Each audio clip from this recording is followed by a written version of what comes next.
کوفے کی 5 مبارک مساجد اور 5 ملعون مساجد۔ السلام علیکم۔ تحفہ یا علی مدد۔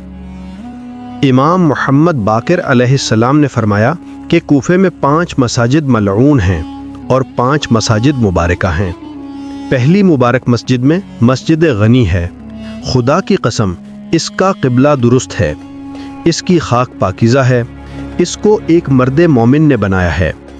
دنیا کے ویران ہونے سے پہلے اس مسجد سے 2 چشمے جاری ہوں گے اور ان سے 2 باغ سیراب ہوں گے۔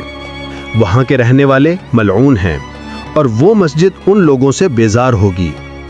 اس کے علاوہ دوسری مسجد مسجد بنو ظفر ہے، تیسری مسجد مسجد سہلہ ہے، چوتھی مسجد مسجد حمرہ ہے اور 5ویں مسجد مسجد جعفی ہے۔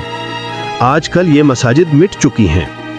اور کوفے میں 5 ملعون مساجد ہیں جن میں امام نے نماز پڑھنے سے منع فرمایا ہے۔ وہ 1 مسجد ثقیف، 2 مسجد اشعث، 3 مسجد جریر بجلہ، 4 مسجد سماک اور 5 مسجد بلحمرہ، جو ایک ظالم فرعون خصلت کی قبر کے اوپر بنی ہوئی ہے۔ یہ تمام لعنت شدہ مساجد کوفے کی ہیں اور ان کو لوگوں کو امیر المؤمنین سے دور رکھنے یا بعد از شہادت امام حسین علیہ السلام لشکر کوفہ کے سردار ابن زیاد ملعون کے حکم سے بنایا گیا تھا، تاکہ امام حسین علیہ السلام کے قتل کو چھپائے اور اظہار ہمدردی کے لیے ان سے فائدہ اٹھایا جائے۔ اسی لیے بہت سی روایات میں ذکر کیا گیا ہے کہ شہادت امام حسین علیہ السلام کے اثر کی وجہ سے یہ مساجد بنائی گئی تھیں۔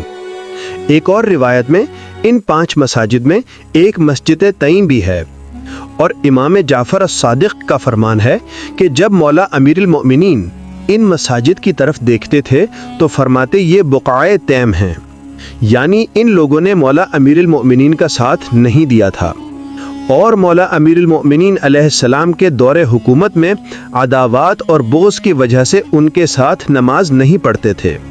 اللہ ان پر لعنت کرے۔ کتاب الخصال، شیخ صدوق علیہ الرحمہ۔